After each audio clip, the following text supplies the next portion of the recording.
मित्रों, आज हम बात करने वाले हैं महाभारत के दो ऐसे पात्रों के बारे में जिनको आपने महाभारत में देखा और पढ़ा होगा। जी हाँ मित्रों, द्रौपदी और कर्ण के बीच क्या संबंध था? आखिर द्रौपदी कर्ण से प्रेम क्यों करती थी? कर्ण और द्रौपदी की शादी क्यों नहीं हो पाई? इसके पीछे की असली वजह को जानकर आपके होश उड़ जाएंगे। मित्रों, वीडियो में आगे बढ़ने से पहले अगर आपने हमारे चैनल इंडियन फैक्ट्स हिंदी को सब्सक्राइब नहीं किया है तो देर किस बात की, अभी सब्सक्राइब कीजिए और साथ ही अपने प्यारे हाथों से बेल आइकन को भी जरूर बजाइएगा। मित्रों, कहते हैं कि द्रौपदी उस समय की सबसे सुंदर और बुद्धिमान स्त्री थी। उसकी सुंदरता और बुद्धिमत्ता को देखकर कई राजा उस पर मोहित हो गए थे। द्रौपदी एक निडर स्त्री भी थी। उसकी निडरता ही कर्ण को काफी पसंद आती थी। एक दिन की बात है जब द्रौपदी अपनी सखियों के साथ भ्रमण करने के लिए बागों में गई हुई थी। तभी उसी समय कर्ण ने भी पहली बार द्रौपदी को देखकर उससे मन ही मन प्रेम हो गया था। मित्रों, जब द्रौपदी के स्वयंवर के लिए राजा द्रुपद ने दासी द्वारा द्रौपदी के कक्ष में महान योद्धाओं के चित्र भिजवाए थे, उन योद्धाओं में कर्ण का भी चित्र था। क्योंकि दुर्योधन का मित्र होने के कारण सभी लोग कर्ण का सम्मान करने के साथ साथ उनको राजश्री परिवार के वंश की तरह मानते थे। मित्रों, जैसे ही द्रौपदी ने कर्ण का चित्र देखा तो उसे देखते ही द्रौपदी को कर्ण से प्रेम हो गया था। द्रौपदी के स्वयंवर में सबसे पहले राजमहल के बाहर एक अभ्यास स्थल बनाया गया। उसमें सभी राजा महाराजा अपने कौशल का अभ्यास किया करते थे और द्रौपदी हमेशा उस अभ्यास स्थल को देखने आया करती थी।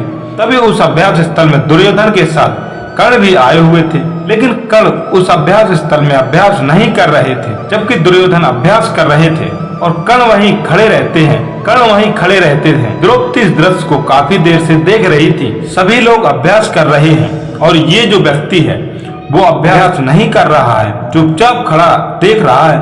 तभी नाश्ते का समय हुआ तो सभी लोग नाश्ते के लिए चले गए, लेकिन कर्ण वहीं खड़े रहे।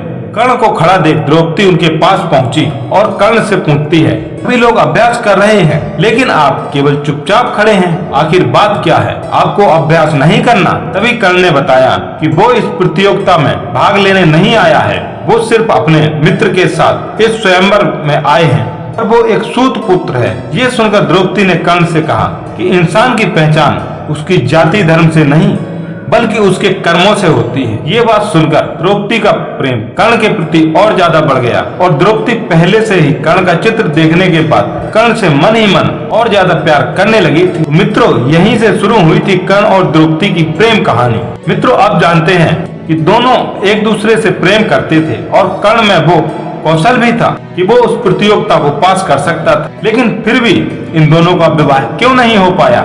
आखिर क्या हुआ स्वयंवर में जिससे कर्ण और द्रौपदी दोनों अलग हो गए? स्वयंवर में सभी राजा और महाराजा अपने कौशल दिखा रहे थे, लेकिन किसी ने भी उस स्वयंवर में धनुष में प्रतिंजा नहीं चढ़ा पाई और सभी राजा असमर्थ हो गए।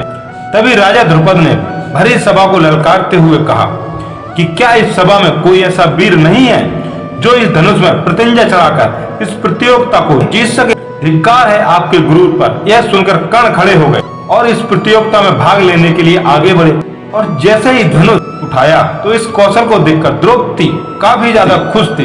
लेकिन तभी श्री कृष्ण ने द्रौपदी से कहा कि ये तुम्हारे लिए उचित वर नहीं है, उसे किसी भी तरह रोकना होगा। तभी द्रौपदी ने भरी सभा में कर्ण को सूत पुत्र कहकर अपमानित कर दिया। द्रौपदी ने कहा कि मैं एक सूत पुत्र से विवाह नहीं कर सकती। इस बात से कर्ण को बहुत ही ज्यादा आघात पहुंची। द्रौपदी जैसी निडर और क्रांतिकारी सोच रखने वाली स्त्री उनका जाति के आधार पर कैसे अपमान कर सकती है? मित्रों, यही वो पड़ाव था जिस समय द्रौपदी और कर्ण एक दूसरे से अलग हो गए थे। तो मित्रों, ये थी कर्ण और द्रौपदी से जुड़ी प्रेम कहानी। आपको ये हमारी कहानी कैसी लगी हमें कमेंट करके जरूर बताइएगा। वीडियो अच्छी लगी हो तो वीडियो को लाइक कीजिएगा और अभी तक आपने हमारे चैनल को सब्सक्राइब नहीं किया है तो कर लीजिएगा। मित्रों, अब दीजिएगा हमें इजाजत। मिलते हैं एक और ऐसी नई वीडियो को लेकर।